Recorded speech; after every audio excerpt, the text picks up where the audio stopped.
لو أنزلنا هذا القرآن على جبل لرأيته خاشعا متصدعا من خشية الله وتلك الأمثال نضربها للناس لعلهم يتفكرون. الحمد لله والصلاة والسلام على رسول الله وعلى آله وصحبه ومن والاه. السلام عليكم ورحمة الله. بەڕێزان خۆشحاڵم لەوانەی 168 لەوانەکانی تەفسیر قورئان پیرۆز بێم و خزمەتتان بەمەبەستی ڕەزامەندی خوای گەورە و هیوادارم ئێوەی ئازیز سوودی لەوەربگرن. أعوذ بالله من الشيطان الرجيم. بسم الله الرحمن الرحيم. الطلاق مرتان فإمساك بمعروف أو تسريح بإحسان ولا يحل لكم أن تأخذوا مما آتيتموهن شيئا إلا أن يخافا ألا يقيما حدود الله فإن خفتم ألا يقيما حدود الله فلا جناح عليهما فيما افتدت به تلك حدود الله فلا تعتدوها ومن يتعد حدود الله فأولئك هم الظالمون. بەڵێ خۆشەویستان، هەر لە دەرێژەی باسکردنی بابەتی تەلاق وەکو لە وانەی ڕابردووش دەستمان بەو ئاەتانە کرد. خوای گەورە سوبحانەهو وتەعالا هەندێک کە لە ئەحکامەکانی تەلاق لەو ئاەتە و لەو چەند ئاەتی دواتر باز دەکا. لە سەرەتادا دەفەرمی الطلاق مرتان، واتە تەلاقدان دوو جارە. دوو جار مەبەست لێرەدا واتە ئەو جارانەی کەوا مەجالی تێدایە کە کەسێک ژنی تەلاق بدا و بیجێڕیتەوە دوو جارە. واتە وەکو مستەلەحێکی شەرعی کە زانایان بەکاردێن تەلاقی ڕەجعیمان هەیە، تەلاقی بائینمان هەیە. بائینیش بەینونە سوغرامان هەیە، بەینونە کوبرامان هەیە. ئیتر لە بۆ ڕوونکردنەوەی ئەو بابەتە با بڵێن تەلاقی ڕەجعی ئەوەیە کەوا کەسێک خێزانەکەی تەلاق بدا بەڵام هێشتا عیددەی تەواو نەبووە، لە بۆی هەیە بیجێڕیتەوە بەبێ مارەیی، لە بۆی هەیە بیجێڕتۆ لە بژێر نکاحیویە و تەلاقەتی دەڕوا و ئیتر ئەویت کە دەیجێڕێتەوە بە وجودی دوو شاهدە لە سوڕەتی الطلاق باس کرا. واتە لەو حاڵەتەی دوو جاران پیاو هەیە لە بۆی کەوا ئەگەر گەیشتە و حاڵەتی تەلاق بدا لە بۆی هەیە تەلاقی بدا، بەڵام پێش ئەوەی عیددەی تەواوی عیددەکەی وەکو لە ئاەتی پێشترێک فەرمووی ثەلاثەت قوڕوء کەوا سێ حەیزان ببینی، سێ بێنوێژی ببینی، ئیتر لە پێشی تەوابوونی عیددەکەی لە بۆی هەیە بیجێڕیتەوە کەواتە تەلاقی ڕەجعیە. ئەوە جارێک جێڕایەوە، جارێکی دیکە پاشی فترەکی دیکە دیسان تەلاقی داوە، دیسان مادام لە ناو عیددەیە هێشتا عیددەی تەواو نەبووە تەلاقەکەی ڕەجعیە و دەتوانی بیجێڕیتەوە، بەڵام لە جاری سەیەم نەخێر لە بۆی نییە بیجێڕیتەوە، هەتا وەکو لە ئاەتی دواترێ ڕۆنی دەکاتەوە. کەواتە الطلاق مرتان باز لەو تەلاقانە دەکاتن کەوا ڕەجعیە و مەجالی تێدا ئەو پیاوێکەوە خێزانەکەی تەلاقدا بیجێڕیتەوە، بەڵام هێشتا عیددەی تەواو نەبووە، ئەوە تەلاقی ڕەجعیە. دیارە تەلاقی بائینیش ئەوەیە کەوا وەکو گوتمان کەسێک خێزانەکەی تەلاقدا تەلقەی یەکەمە یان دووەمە، ئەوە لەو حاڵەتەی لێ بگەڕێ هەتا عیددەی تەواو دەبی، لێرە دەبیتە تەلاقێکی بائین، بەڵام بەینونە سوغرایە. لەبەرچی بەینونە سوغرایە؟ لەبەرەوەی کەسێک ژنەکەی تەلاقدا هەتا وەکو عیددەی تەواو بوو، لەو حاڵەتەی کە عیددەی تەواو بوو مادەم تەلقەی یەکەمە یان تەلقەی دووەمە لێی گەڕا هەتا عیددەکەی تەواو دەبی، ئەوە دەبێتە تەلاقی باین. معنای چێ تەلاقی باین؟ یعنی پێویستی بە مارەکردن هەیە، واتە جارێکی دیکە ئەو ژنەکەوە عیددەکەی تەواو بوو ئیتر دەبی ئەگەر بیجێڕیتەوە دەبی دیسان داخوازی بکاتەوە، ئەگەر ژنە ڕازی بوو بە مارەیەکی نوێ دەیجێڕیتەوە. ئەوە لە تەلاقی یەکەم و دووەم ئەگەر گەیشتە ئەوەی کەوە عیددەکەی تەواو بوو دەبێتە تەلاقێکی باین بەینونە سوغرا. بەڵام ئەگەر تەلاقی سەیەمیشیدا لەو حاڵەتەی ئەوە دەبیتە بەینونە کوبرا، بە هیچ شێوێک لە بۆی نییە بیخواستەوە مەگەر وەکو لە ئاەتی دواترێ دەفەرمی کەوا مێردێکی دیکە بکاتن پاشان تەلاق بدرێ، ئەو جا دوایە لە بۆی هەیە ئەو پیاوەی یەکەم مارەی بکاتەوە. ئیتر ئەوەی کە لێردا مەبەستە الطلاق مرتان واتە تەلاق دوو جارە کە پیاو لە بۆی هەیە ڕەجعی بی واتە تەلاقی بدا و بیجێڕیتەوە. دوو جارە لە بۆی هەیە تەلاقی بدا و بیجێڕتەوە، جاری سەیەم لە بۆی نییە مەگەر مێردێکی دیکە بکاتن. جا لەسەر سەبەب نزولی ئەو ئاەتەی وەکو لە سەرەتادا باس دەکا ئیبن ئەبی حاتەم لە هیشامی کوڕ و عوڕوە دەجێڕێت ئەوش لە بابی بۆی کەوا پیاوێک بە خێزانەکەی خۆی دەڵێ لا ئوطەلقکی ئەبەدەن وەلا ئاویکی ئەبەدا، دەڵێ من تەلاقت نادەم بە یەکجارەچی بە یەکجارەچیش لە خۆم نادگرم. قالت وەکەیفە ذەلیک، دەڵێ ئەوش پێی باشە کوو یانی نە تەلاقم دەی بە یەکجاری نە لە خۆتم دەگری بە یەکجاری. قالە ئوطەلق حتى إذا دنا أجلك راجعتك، کەواتە دەڵێ تەلاقت دەم هەتا وەکو خەریکە عیددەتەوە و دەبی پێشەوەی عیددەتەوابی دەجێڕمەوە. بەو شێوەی کەواتە تەلاقیت دا چاوەڕوان دەکا عیددەکەی خەریکە تەوابی لێناگەڕێت تەوابی دەیجێڕیتەوە، پاشان کە جێڕایەوە دیسان چی نەچی دیکە تەلاقی دەدا، کە تەلاقی دا دیسان هەتا عیددەکەی خەریکە تەوابی دیسان دەیجێڕێت. واتە لەو حاڵەتەی نە مێردی هەیە و نە مێردیشی نییە و دەیبەستیتەوە بەو شێوەی. فأتت المرأة إلى رسول الله صلى الله عليه وسلم فذكرت له ذلك. ئیتر ئەو ئافرەتە هاتە لای پێغەمبەر صلى الله عليه وسلم ئەو حاڵەتەی لۆ باس کرد. فأنزل الله تعالى الطلاق مرتان. ئیتر ئەو ئافرەتە هاتە خزمەت پێغەمبەر صلى الله عليه وسلم ئەو حاڵەتەی لۆ جێڕاکەوە پیاوەکەی بەو شێوەی بەنیازە تەعاملی لەگەڵ بکە بە مەعەدەلی تەلاقیدا هەتا وەکو پێش عیددەکەی تەوابی دەیجێڕیتەوە، بە بەردەوامی نە مێردی هەیە و نە مێردیشی نیە و ئافرەتە. بەڵام خوای گەورە ئاتێدا بەزان الطلاق مرتان، تەلاق دوو جارەکەوە مەجال تێدایە ڕەجعی تێدابی، بەڵام جاری سەیەم ئەوە دەبێتە بەینونە کوبرا. کەواتە بەڕاستی ئەوە تحدید و سنووردانانە وەکو خوای گەورە لە کۆتای ئاەتەکاندا دەفەرمی ئەو حدودی خۆیان سنووردانانە لەلایەن خوای گەورەوە لە بۆ بەندەکان پیاوێک ئەگە بێ زوڵم لە خێزانەکەی بکە بۆی بەو شێوەی تەلاقی بدا و پاشان بیجێڕیتەوە هەتا لە عیددەیە هێشتا عیددەی تەواوە دیسان دەیجێڕێتەوە دیسان تەلاقی دا دیسان، کەواتە سنوورێک نەبوو لە بۆ حاڵەتەوە. خوای گەورە سنووری دانا دەفەرمی دوو جاران مەجالی تێدایە، دوو جاران مەجال تێدا پیاوژنی تەلاق بدا و بیجێڕیتەوە، جاری سەیەم بە یەکجاری لێی حەرام دەبی و ناتوانی بیجێڕیتەوە مەگەر وەکو لە ئاەتی دواتر کە دەی ئینشاڵڵا ڕووین دەکەینەوە کە مەگەر مێردێشکە بکە ئەوجا قەدەرەن ئەو مێردێ تەلاقی بدایان بمری ئەوجا لە بۆی هەیە پاشەوەی عیددەی تەوا دەبی جاری لە دواترێ بیخوازیتەوە. ئەوجا لێردا الطلاق مرتان، تەلاق دوو جارە.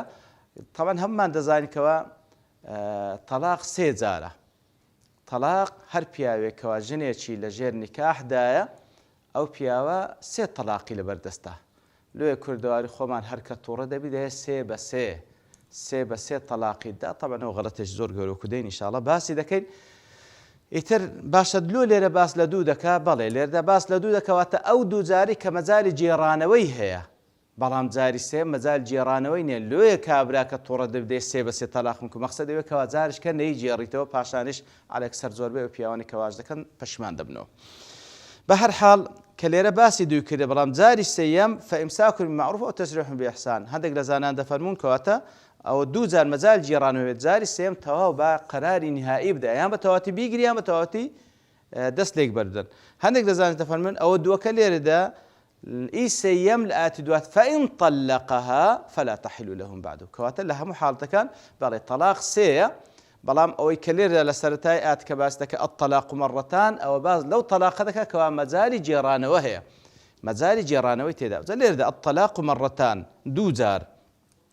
جا لێرەدا زانایان دەربارەی ئەو دوو جارە دەفەرمی المراد بالطلاق في الآية الطلاق الشرعي. طبعا طلاق ما بس لآتك طلاق شرعية نك طلاقي بابنين لغوي. وبالمرتين التكرار للعدد، التكرار للعدد. كواتە لێردا بەڕاستی ئەوە لێرە مەبەستم هەیە لە خینەوەی ئەو نەسە. وبالمرتين التكرار للعدد، كواتە لێردا الطلاق مرتان طلاق دوو جارە نەک دوو ژمارەیە، یعنی بڵێ دوو تەلاقم بکەوی نە. الطلاق مرتان واتە دوو جاران تکرار دەبیتەوە، واتە جارێک تەلاقی دا و جێڕایتەوە جارێک کەش تەلاقی داتەوە، ئەوە تکرارە نەک عەدەد.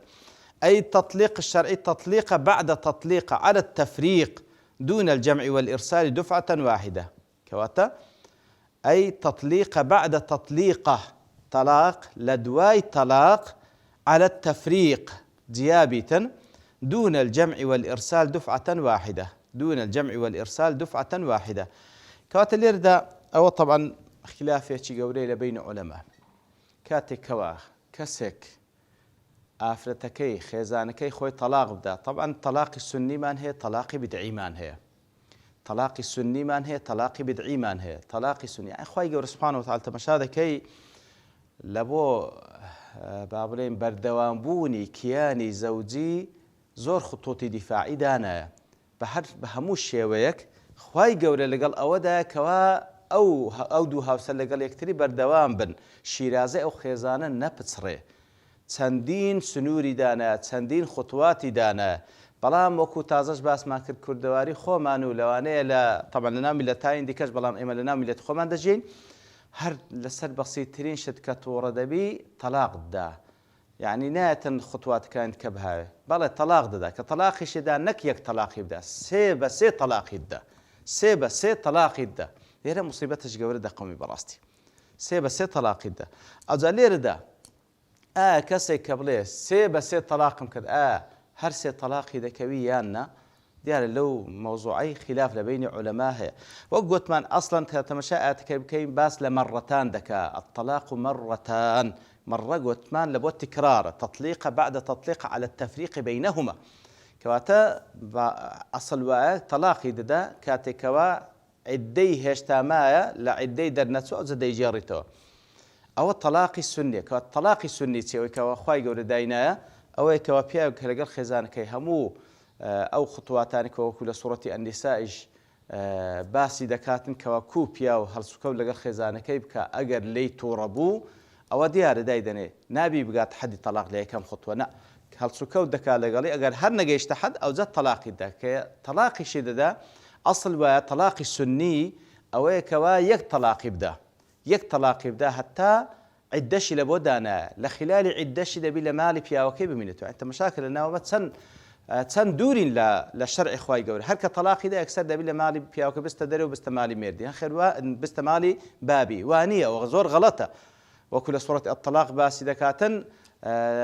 دەبی لە ماڵی مێردەکەی بمینێتەوە مەبەست لێرەدا چییە کە لە ماڵی مێردەکەی لە خلالی سێ حەیزدا دەمینێتەوە کە عیددەی خۆیتی لە بۆ ئەوەیە کە بەشک و پەشیمان ببیتەوە پیاوە لە بەرچاوی بەش پەشمان ببیتەوە ئیتر ئەگەر پەشیمان نەبووەوە ئەوە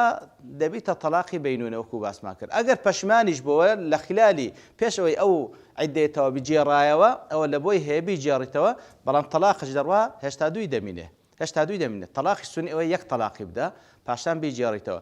پاشان ئەگەر هەر بابن لەگەڵ یەکتر نەگونجان لە بۆی هێزارش کەش تەلاقی بدە یەک تەلاقی دیکە ئەو تەلاقی سنیە ئەینی عیددەی لە بۆ دانرایە پێشەوەی کەوا عیددەی تاویل بۆ هەیە بیجێڕیتەوە دەیجێڕیتەوە بەڵام دوو تەلاقی چوە و یەکی مایە هێشتا ئەوجا لە پاشەوەی کە هەر زانی ناگونجێ و ناحەوێنەوە لەگەڵ یەکتری ئەوجا تەلاقی سەیەم و لە یەکتری جیا دەبنەوە بە یەک جارەچی هیچ مەجالی جێڕانەوە نییە مەگەر وەکو گوتمان ئەو ژنە لە پاشان مێرد بکاتەوە بە قەدەری خوا تەلاق بدرێ یاخود پیاوەکەی بمێنێت ئەوجا لە بۆی هەیە بیجێڕیتەوە کەواتە بەخۆی ئاەتەکە ئەوها باز دەکات لێیە هەندێک لە عولەما دەڵێن کەسێک کە بڵێ سێ بە سێ تەلاقم بکەوی سێ بە سێ تەلاقم بکەوی ئەوە تەلاقی بدعیە تەلاقی سنی ئەوەیەکەوە یەک بە یەک بی نەک سێ بە سێ هەرسێک پێکەوە لێیە دەڵێن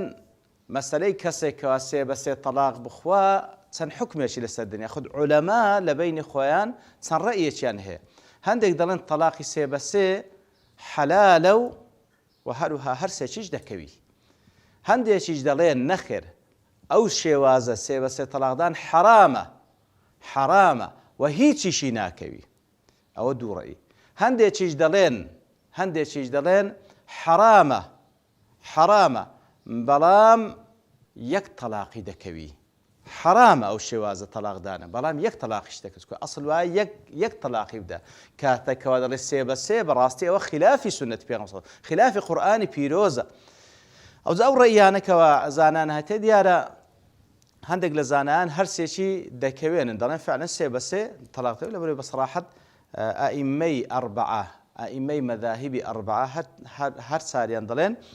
هەرسێکی دەکەویتن لەبەرەوەی وەکو لە حەدیثێکەوە ئیمام مسلم ئەبو داود و نسائی و حاکم ڕوایەتێک لە ابن عباس خوای گەورە لە خۆی باب ڕازی بی دەفەرمی كان الطلاق الثلاث على عهد رسول الله صلى الله عليه وسلم وعلى عهد أبي بكر وسنتين من خلافة عمر واحدة كواتا لە زمانی پێغەمبەر صلی الله عليه وسلم لە زمانی ئەبوو بەکر خوای ڕازی 2 ساڵ لە خلافە ئیمام عمر کەسێک سێ بە سێش تەلاقی بدابا یەک تەلاق دەکەوت فقال عمر إن الناس قد استعجلوا في أمر لهم فيه أنات ئیمام عمر فەرمی بەڕاستی خەڵکی پەلەیان کرد لە شتێکەوە لە بۆیان هەبوو سەبر بگرن یەک بە یەک تەلاق بدەن فلەو ئەمضەیناه عەلەیهیم ئەگەر لە سەریان بڕوێنین فەئەمضاه لە سەریان بڕوێنین تاوەکو پەلە نەکەن جارێکی دیکە ئەگەر کەسێک لە سەری بڕوە ئەوان کە دەترسێن کەس سێ بە سێ تەلاق نادا ئیتر بەو شێوەیە ڕێی ئەئیممەی ئەربعە لەسەر ئەو حەدیثێکەوە لە زمانی ئیمام عومەر کە هەر سێش کردێک لە بۆ ترساندنی خەڵکی تاوەکو سێ بە سێ تەلاق نەدەن کردیەک ئیتر ڕێی ئەئیممەی ئەربعە دەڵێن هەر سێکی پێکەوە دەکەوی بەڵام هەندێک لە عولەمای دیکە وەکو ئیبن تەیمیە و ئیبن قەیم ڕەحمەتی خوای لێبی دەڵێن ئەگەر سێ بە سێش تەلاق بدا هەر یەک تەلاقی دەکەوی هەر یەک تەلاقی دەکەوی و لەژێر ئەسمەتی ما دەکرێت جارشکە بیجێڕیتەوە تاوەکو فرصەتی دیکە پێ ببەخشێت والحاصل ئەوە ڕەئیەکانە کە زۆر بە کورتی باسمان کرد لە خوای گەورە دەپاڕێنەوە هەموو مسلمانە خوای گەورە پارێزی لە حالەتی تەلاق لە حالەتی جیابوونەوەی خێزان و پچڕانی شیرازەی خێزان و منداڵ سەرگەردان بوون لە خوای گەورە دەپاڕێنەوە ئەوەی خۆشەویستی و ئەوەی ڕەحمەتە بخاتە ناو دڵ و دەرونی هاوسەرەکان لەگەڵ یەکتری چاوی شەیتانە پێڕۆن نەبیتەوە وصلى الله وسلم على نبينا محمد وعلى آله وصحبه أجمعين وآخر دعوانا أن الحمد لله رب العالمين لو أنزلنا هذا القرآن على جبل لرأيته خاشعا متصدعا من خشية الله وتلك الأمثال نضربها للناس لعلهم يتفكرون